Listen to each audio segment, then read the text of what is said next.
toutes et tous, c'est Maureen, j'espère que tout va bien pour vous. La dernière fois, j'avais dit qu'il fallait que je fasse des updates lecture beaucoup plus régulièrement, qu'il fallait que je tourne des vidéos tous les 3 ou 4 livres lus. Alors depuis le dernier update lecture, j'ai lu tout ça, plus 4 livres numériques. C'est tellement énorme que c'est très lourd. Voilà, donc je vais arrêter de prendre des résolutions et puis je ferai des updates lecture quand j'aurai le temps. Puisqu'il est évident que je ne vais pas faire une seule vidéo pour vous présenter tous ces livres, attendez-vous à plusieurs vidéos update lecture dans les semaines qui vont arriver. Aujourd'hui, je vais essayer, si ma mémoire de poisson rouge me le permet, de vous parler de Là où tombent les anges, de Comment j'ai tué mon père, du reste de leur vie, du Jeu de l'ombre, de Jérôme sous l'orage et de ces quelques albums tout petits pour la jeunesse. Il y a donc un mois environ, j'ai lu Là où tombent les anges de Charlotte Bousquet aux éditions Gulfstream, collection électrogène. J'ai lu ce livre à l'occasion du prix du livre numérique 2016 organisé par YouBooks. Je faisais partie du jury cette année et donc nous avions quelques livres à lire. Celui-ci est le premier que j'ai découvert. Clairement, c'est celui que j'ai préféré et c'est celui qui a gagné le prix cette année, alors je suis ravie. Là où tombent les anges, ça parle de quoi? Ça parle des femmes pendant la Première Guerre mondiale. C'est dans ce contexte compliqué que l'on va découvrir Solange, l'héroïne de cette histoire, qui est une jeune provinciale qui débarque à Paris alors qu'elle a 16 ou 17 ans. Elle fuit un père alcoolique et qui la tabasse pour rejoindre sa meilleure amie dans les ruelles parisiennes.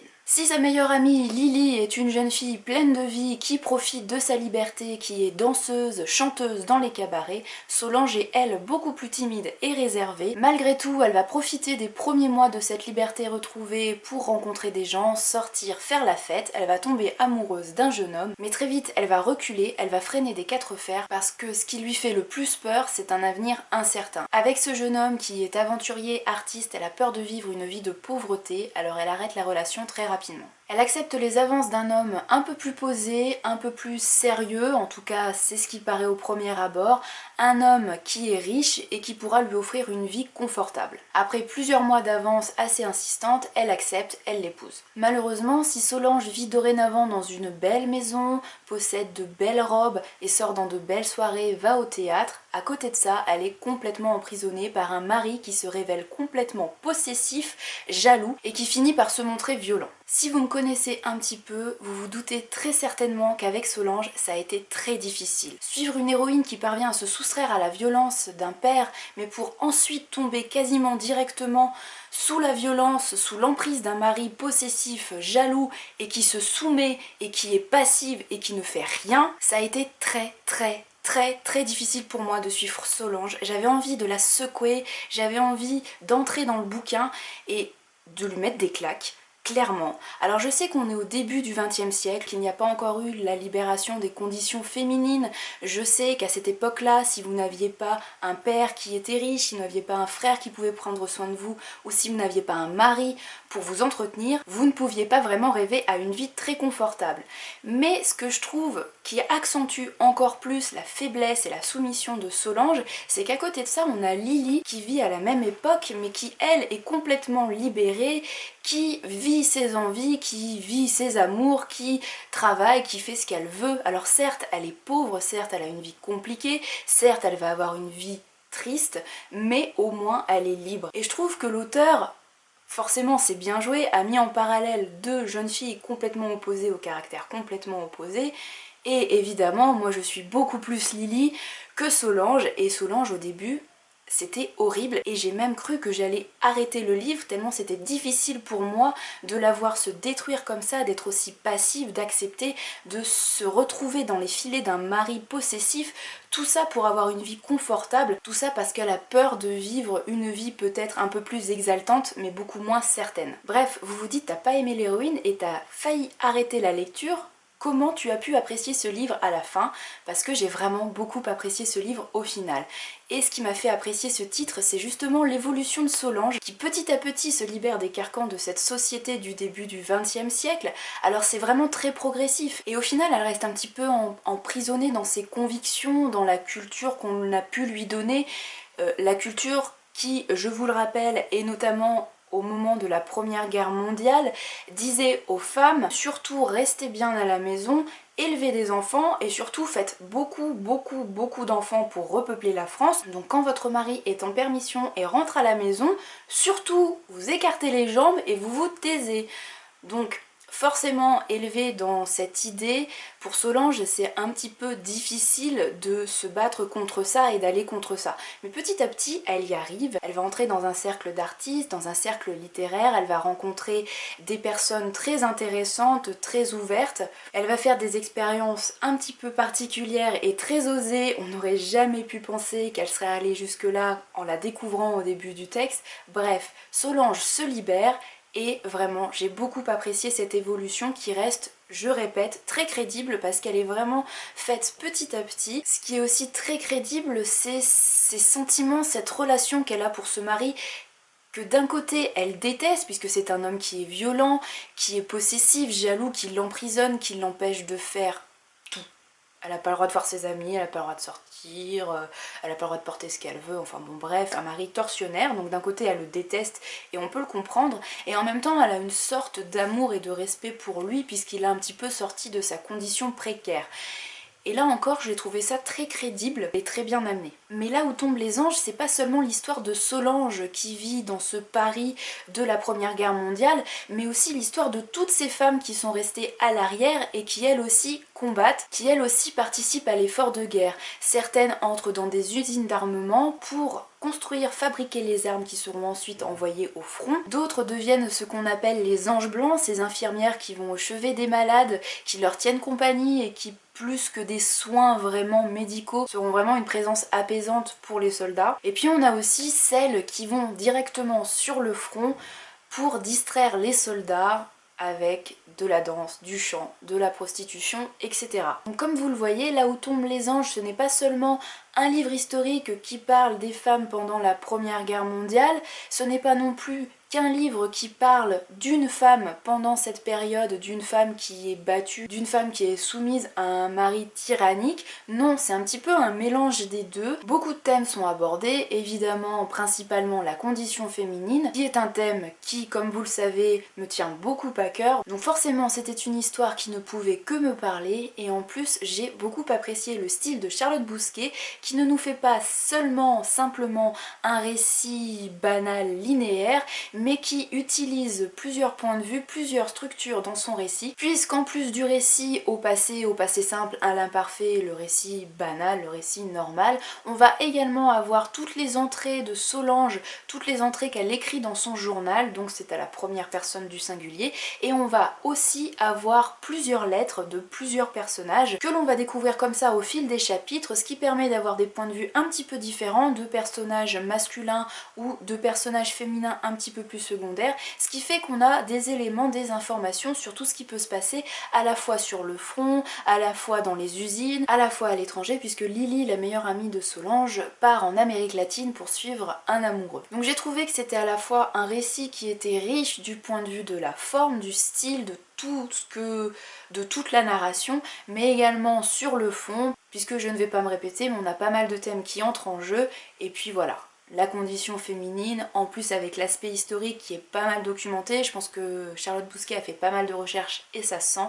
Voilà, c'était un texte qui ne pouvait que me plaire, et vraiment je ne peux que vous le conseiller, que vous soyez jeune lecteur ou lecteur plus aguerri. La collection Gulfstream c'est plutôt pour les adolescents et les jeunes adultes, mais ce qui est bien c'est que justement c'est un titre je pense qui peut parler à tout le monde, quel que soit votre âge, et que vous soyez femme ou homme. Allez-y, franchement ça vaut le coup. J'ai ensuite lu, toujours pour le prix du livre numérique 2016 organisé par YouBooks, Comment j'ai tué mon père de Frédéric Villon aux éditions Flammarion. Alors là ça va être beaucoup plus rapide parce que je le dis tout de suite, je n'ai pas aimé cette lecture. Et j'en ai zéro souvenir un mois après l'avoir faite. Si j'ai bien compris, Frédéric Villon est un journaliste. Comment j'ai tué mon père, c'est son premier roman, et dans ce récit, il nous offre une autobiographie, il nous parle de son enfance, il nous parle de sa vie. Là aussi, c'est un sujet dramatique, puisque là aussi, on va avoir un père tyrannique. L'auteur nous raconte donc ce qu'il a vécu quand il était enfant, et quels impacts ça a pu avoir sur sa vie actuelle. Alors c'était un thème qui pouvait m'intéresser très fortement, et surtout qui pouvait m'émouvoir, mais très sincèrement, je suis passée complètement à côté.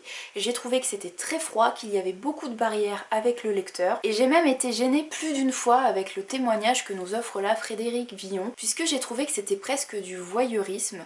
Pour moi, c'est un texte qui a été écrit par l'auteur pour se libérer d'un poids, le côté catharsis, voilà, se soulager de quelque chose, en parler, mettre tous ses sentiments, toute cette histoire par écrit. Je pense que ça a été quelque chose de très positif pour l'auteur, mais je pense pas que ça avait vraiment vocation à être lu par des personnes extérieures. En tout cas, pour ma part, ça n'a pas réussi à me happer, à m'accrocher, alors que c'est quand même un sujet qui est très dur, qui est très émouvant, mais je suis vraiment restée complètement à côté. Je n'ai pas réussi à compatir, à avoir de l'empathie pour l'auteur, pour le narrateur.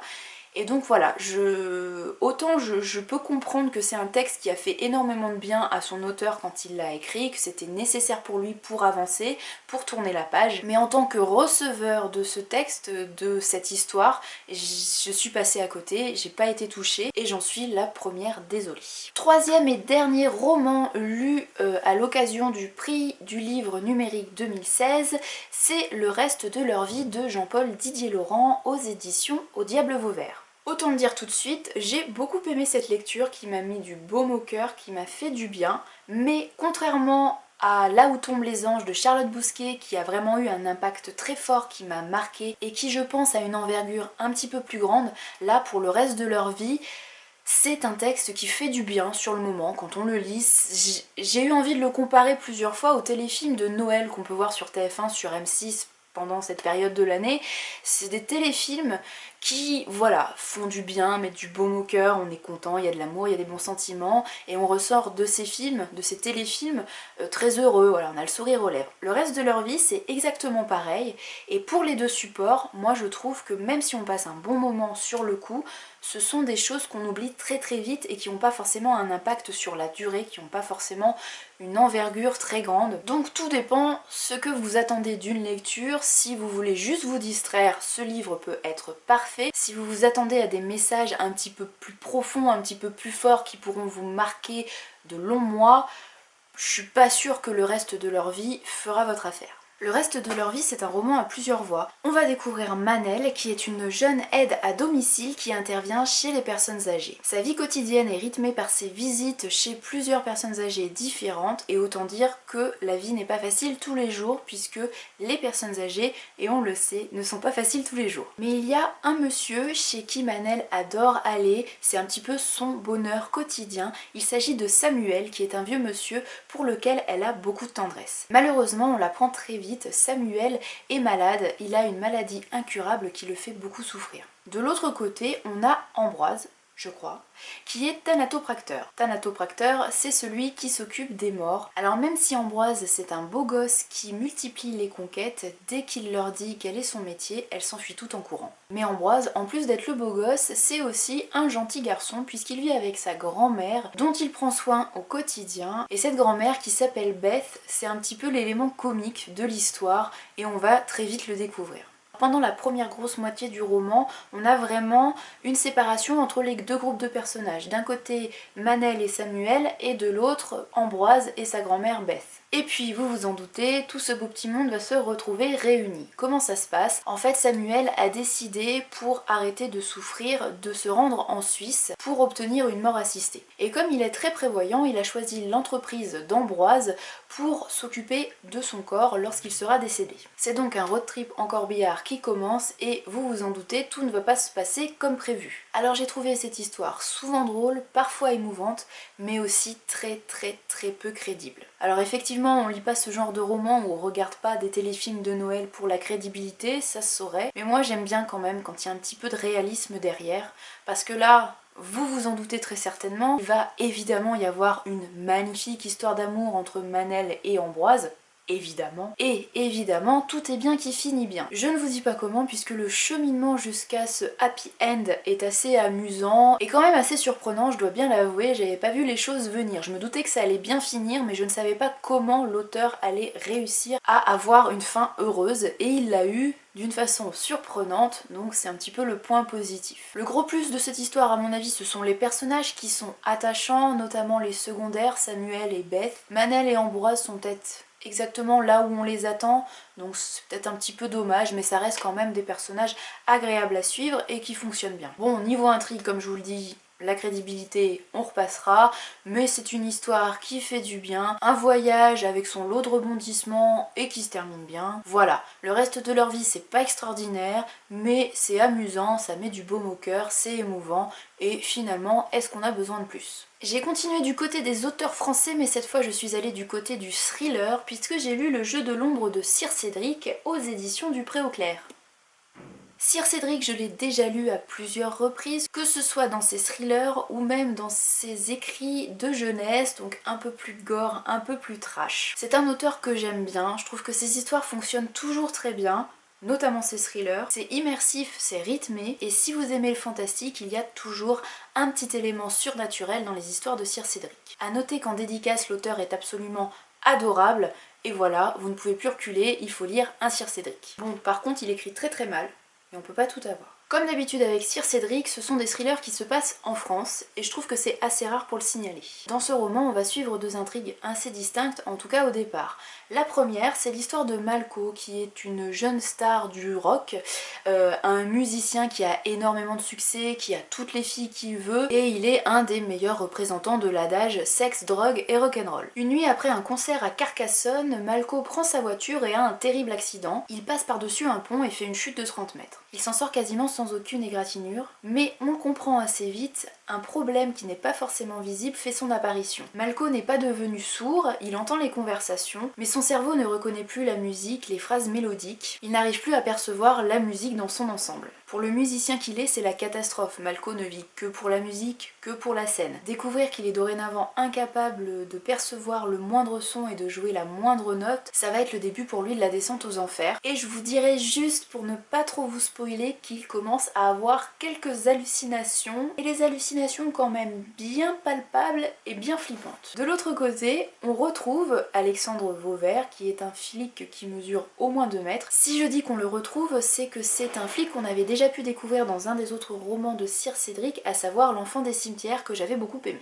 Alexandre Vauvert va être mis sur une enquête un petit peu particulière. On va découvrir dans le fleuve le cadavre d'une jeune femme particulièrement mutilée, et très vite un deuxième cadavre va faire son apparition, toujours une jeune femme. Je ne vous dis pas comment, mais évidemment les deux affaires sont liées, et petit à petit on va se rendre compte qu'il y a une grosse machination derrière, et que le coupable n'est peut-être pas celui que l'on pensait au départ. C'est justement cette question sur la culpabilité de Malko qui occupe la majorité de l'intrigue, et qui est, je pense, l'élément le plus intéressant pendant la majorité de l'histoire. On se demande si Malko est bien sujet à des hallucinations surnaturelles, et donc s'il y a vraiment un élément fantastique là-dedans, ou s'il est tout simplement complètement fêlé après son accident. Donc là pour le coup, Sir Cédric est vraiment un maître du fantastique, puisqu'il nous fait douter pendant beaucoup de temps, et même à la fin, pour tout vous avouer, c'est une fin qui est ouverte, et ben je suis toujours pas sûre de savoir vers quel côté penche la balance. Clairement c'est une histoire que j'ai beaucoup aimé lire parce que le rythme est haletant, c'est soutenu, les chapitres sont courts,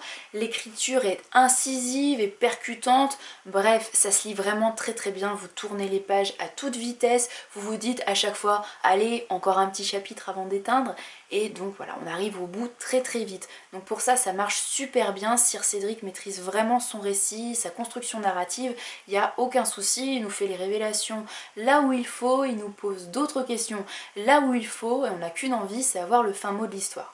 Justement, là où je suis peut-être un petit peu déçue, c'est justement sur ce fin mot de l'histoire, parce que moi j'aime pas trop les fins ouvertes, je sais jamais sur quel pied danser, et je reste justement sur ma fin. Côté personnage, j'ai cru voir que le personnage de Malko avait déplu à plusieurs lecteurs, parce que c'est un jeune homme un petit peu anti-héros qui est particulièrement antipathique.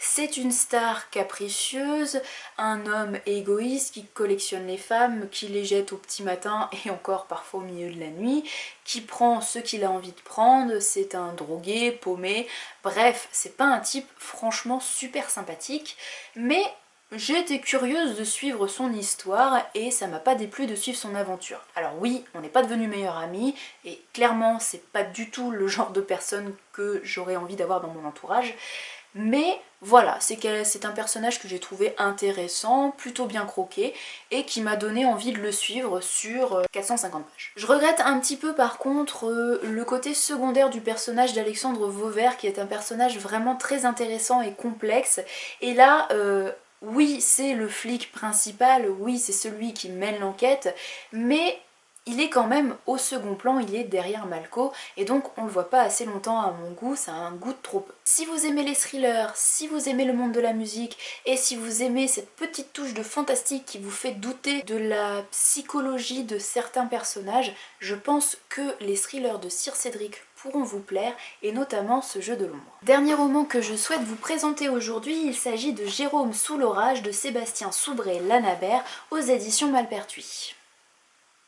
Je ne sais pas trop comment vous parler de ce roman puisqu'il me laisse une impression un petit peu bizarre. En fait, je me suis rendu compte que ce roman faisait partie de la collection Brouillard des éditions Malpertuis, et Brouillard, c'est bien le mot qui caractérise assez bien ce roman. On va suivre un héros qui s'appelle Jérôme, qui a 15 ou 16 ans, et qui vit avec son grand-père. Son père est parti à la guerre au loin, et sa mère est malade. On nous dit qu'elle est en quarantaine à l'hôpital parce qu'elle a peut-être la maladie qui touche beaucoup de personnes dans ce monde un petit peu particulier. Puisque oui, on est dans un monde qui n'est pas vraiment le nôtre, et c'est un monde qui est vraiment difficile à définir. D'ailleurs dans cette histoire je trouve que tout est difficile à définir, et c'est pour ça que le mot brouillard correspond assez bien. Jérôme, c'est un adolescent qui a un don, il voit une flamme au-dessus des êtres qu'il croise, que ce soit des personnes, des êtres humains ou des animaux. Cette flamme, s'il la fixe assez longtemps, ça lui donne la migraine, et au début il ne sait pas à quoi ça correspond. Son grand-père étant mobilisé à la guerre, Jérôme doit partir vivre dans une pension qui est très loin au nord. On sait pas du tout où, on sait pas du tout ce que c'est que ce pays. Je vous le dis, c'est vraiment un univers très cotonneux, très flou, dans lequel on a du mal à se repérer. Dans le car qui le mène à la pension, il va faire la connaissance de nouveaux personnages, notamment d'une jeune fille qui va être pour lui une aide assez importante dans la suite de l'histoire. La plus grosse partie du roman se déroule dans cette pension, je peux pas trop vous raconter ce qui s'y passe, c'est un petit peu particulier, les jours se ressemblent et en même temps pas tant que ça, il y a toujours un petit élément nouveau. En fait, il y a une sorte de langueur, de lenteur qui se dégage de cette histoire, et autant j'ai été happée par certains passages, autant j'ai vraiment beaucoup aimé cet univers un petit peu cotonneux dans le brouillard, autant j'ai l'impression d'être passée à côté de certaines choses et de pas avoir tout compris, puisqu'il y a un côté très métaphorique je pense dans ce roman. Et à la fin, il y a des éléments qui arrivent comme ça, je pense au chat par exemple, qui se retrouve à un endroit précis, et enfin, on n'est pas dans une réalité normale, j'ai envie de dire. Ça m'a fait penser un petit peu à Alice au pays des merveilles, où il y a des choses qui arrivent comme ça un petit peu loufoques, alors pas tellement loufoques, mais des choses bizarres qui arrivent, on sait pas d'où, on sait pas comment. Là c'est un peu pareil, il se passe des choses, on comprend pas vraiment pourquoi, on comprend pas vraiment comment, mais ça se passe. Est-ce qu'il faut accepter cette réalité un petit peu alternative ou pas? Voilà, donc d'un côté j'ai bien aimé l'ambiance et même un petit peu cette langueur, cette lenteur, et de l'autre j'ai l'impression de pas avoir compris, d'être passé à côté, donc ça m'embête un petit peu quand même. Voilà, donc en gros c'est une quête initiatique, c'est l'histoire d'un adolescent qui grandit, qui se construit grâce à ses rencontres, et finalement le don qu'il a ça passe presque au second plan, et c'est un petit peu ma déception parce que j'aurais aimé que cet aspect plus imaginaire, plus fantastique soit plus développé, notamment l'univers, cette guerre, pourquoi cette guerre, cette maladie qu'il y a, pourquoi cette maladie. On va découvrir petit à petit des souvenirs que Jérôme a oubliés et qui expliquent son passé et qui expliquent pourquoi il est là aujourd'hui et ce qu'il est. Mais je trouve que c'est finalement pas assez développé, ça reste assez anecdotique et c'est un petit peu dommage. Donc un peu mitigée sur l'intrigue, mais en même temps pas mal séduite par le contexte et par la plume de Sébastien Soubré-Lanabert. C'est son premier roman et j'ai trouvé que c'était un roman d'atmosphère qui est assez efficace, qui transporte bien le lecteur dans ce monde complètement bizarre qu'on a du mal à définir, mais qui bizarrement est facilement imaginable. Les scènes arrivent assez facilement sous nos yeux. Bon, et puis petit détail mais qui a son importance, dans la biographie de l'auteur on apprend qu'il a pour référence Barjavel, donc voilà, ça a tout dit. Moi quelqu'un qui aime Barjavel, je vais aimer cette personne. Et je vais ensuite vous montrer très rapidement les 5 albums pour la jeunesse que j'ai lus ces derniers temps. Je vous en parle très vite, vraiment je vous dis si j'ai aimé, si j'ai pas aimé, je vous montre l'auteur, le titre, l'éditeur, peut-être une ou deux planches si ça vaut le coup. Mais voilà, très rapidement, il n'y aura pas de chronique sur le blog je pense, mais au moins vous aurez eu un petit visuel et vous saurez très rapidement si j'ai aimé ou pas. J'ai lu Félicien et son orchestre de Étienne Friess et Sébastien Pérez aux éditions Margot. Là pour le coup c'est un album qui a une vraie histoire avec une vraie morale, une vraie conclusion, même si ça reste assez court, j'ai bien aimé, c'est distrayant, j'ai surtout bien aimé le contexte, le côté visuel avec des teintes très, je sais pas comment dire, mais ça me fait beaucoup penser à Un monstre à Paris ou alors l'album La Mélodie du Bonheur, c'est un contexte un petit peu musical, voilà, de début du siècle, avec cette esthétique très particulière de l'époque. Donc bien aimé et visuellement et l'histoire. Quand la nature prend forme de Florence Guiraud et Emmanuel Grundmann aux éditions Actes Sud Junior. Là c'est un livre magnifique visuellement et qui apprend énormément de choses, par contre c'est pas du tout une histoire, c'est plus un documentaire si on peut dire ça comme ça. À chaque fois les auteurs vont revenir sur une forme, donc là par exemple le rond, et vont nous proposer quelques poèmes et quelques illustrations d'animaux et de plantes, enfin bon bref, de ce que la nature peut nous offrir avec cette forme là. Donc c'est assez intéressant je pense pour travailler avec les petits. Après moi j'ai trouvé que parfois c'était un peu tiré par les cheveux et autant j'aime bien les albums qui sont pédagogiques, mais j'aime bien qu'il y ait une histoire aussi derrière, et donc les albums purement documentaires, ça parfois sans être décevant, voilà, c'est pas forcément ce que j'attends. J'ai pas été forcément très sensible à la poésie, aux poèmes, mais par contre j'ai bien aimé les visuels et l'idée de base est intéressante. Ce que lisent les animaux avant de dormir de Noé Carlin et Nicolas Dufaux aux éditions Sarbacane. Là pour le coup j'ai beaucoup aimé l'idée et ça m'a beaucoup fait rire. On a un petit peu des jeux de mots, des expressions, on revient sur tous les animaux et ce qu'ils peuvent lire. Donc le texte est très court, les illustrations sont jolies mais pas extraordinaires, mais voilà, c'est un album qui est assez amusant. Vous voyez par exemple le kangourou n'aime que les livres de poche. Les chiens achètent toujours leurs livres au marché aux puces. Après ça reste un joli album à feuilleter, assez amusant mais peut-être pas indispensable. J'ai également lu Folle Saison de Jean-François Chabat et David Sala aux éditions Casterman. Là clairement j'ai adoré le visuel, j'ai trouvé ça magnifique, ça m'a beaucoup plu, ça me parle beaucoup. Je vous montre un petit renard parce que je sais que beaucoup aiment les renards. Donc niveau couleur, illustration, coup de crayon, enfin j'ai vraiment beaucoup aimé ce côté très nature. Après côté histoire, là aussi c'est une sorte de conte et j'ai bien aimé, mais j'ai trouvé la fin vraiment trop expédiée et c'est un petit peu ce qui m'a déçue. En même temps c'est souvent ce que je reproche aux albums, comme ça fait entre 32 et 48 pages généralement, l'histoire est parfois un petit peu longue à se mettre en place et souvent la fin est bâclée et c'est un petit peu dommage. Et enfin Sirène Surfeur de Emmanuel Collin et Gaël Banteny aux éditions Marmaille et compagnie. Je vous en parle très rapidement, j'en ai fait la chronique sur le blog si vous souhaitez en savoir plus. J'ai beaucoup aimé visuellement, là c'est magnifique, dans les teintes bleues c'est super beau, ça fait forcément penser à la petite sirène de Disney, mais par contre niveau histoire, niveau intrigue, et ben j'ai été un petit peu déçue, parce que justement je m'imaginais retrouver l'histoire de la petite sirène de Disney, avec une modernisation, avec peut-être quelques éléments en plus, en moins, différents, etc. Mais là, en fait, oui, on a une référence à la petite sirène dans l'histoire, c'est clair, mais très vite on va bifurquer de l'histoire et au final il n'y a plus grand chose à voir. Moi j'imaginais, en voyant deux héros, la sirène et le surfeur, que ces deux héros allaient être finalement réunis et que naïvement ils allaient vivre une histoire d'amour, même si je suis pas très fleur bleue et que les histoires d'amour généralement ça m'énerve. Là je m'attendais vraiment à ça en ouvrant cet album et en fait les deux héros sont jamais réunis, ils vivent un petit peu sur le même plan, même si c'est bizarre de dire ça puisqu'il y en a une qui vit sous l'eau et un qui vit sur terre, mais voilà, ils sont jamais vraiment en contact, ils ne se rencontrent jamais. Et autant elle sait que le surfeur existe puisqu'elle tombe très amoureuse de lui, mais autant lui, le surfeur, n'a aucune idée de l'existence de la petite sirène, il ne la voit pas, il ne la rencontre jamais, je ne vous en dis pas plus. Alors c'est un parti pris qui est intéressant puisqu'effectivement on s'éloigne de l'histoire de la petite sirène, que ce soit l'histoire de Disney ou l'histoire d'Anderson qui est beaucoup plus dramatique si vous ne la connaissez pas. Et ce que j'ai bien aimé, c'est justement que la petite sirène fasse des choix réfléchis, se rende compte de ce qu'elle vit et de ce que peut-être elle pourrait vivre, donc là pour le coup c'est sympa, mais en même temps, bah voilà, mon petit cœur de midinette, parce que j'en ai quand même un, aurait bien aimé que ces deux-là se rencontrent et vivent une histoire, donc c'est un petit peu décevant de ce point de vue-là. La prochaine fois, je ne sais pas quand ce sera, j'espère au plus vite, je vous parlerai de ces 5 livres-là, plus un livre numérique dont je vous parlerai très vite, puisqu'il s'agit d'un essai sur les bibliothèques, donc je suis pas sûre que ça vous passionne, mais j'ai trouvé que c'était un titre qui était intéressant et qui en plus est disponible en PDF gratuitement sur internet.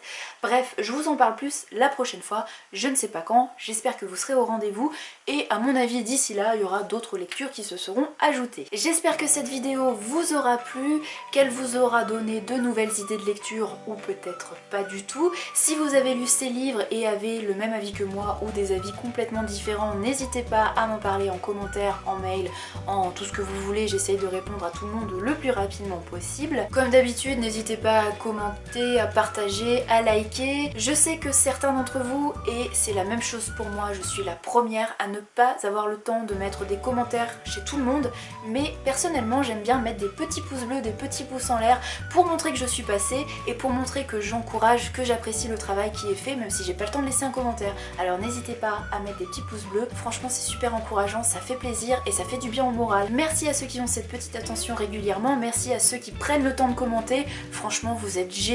Merci, je vous dis à très bientôt, je vous souhaite de très belles fêtes de fin d'année, je ne sais pas quand je reviendrai en vidéo sur le blog, j'essaye au plus vite, vraiment à très bientôt, très belle lecture, prenez soin de vous, salut et merci.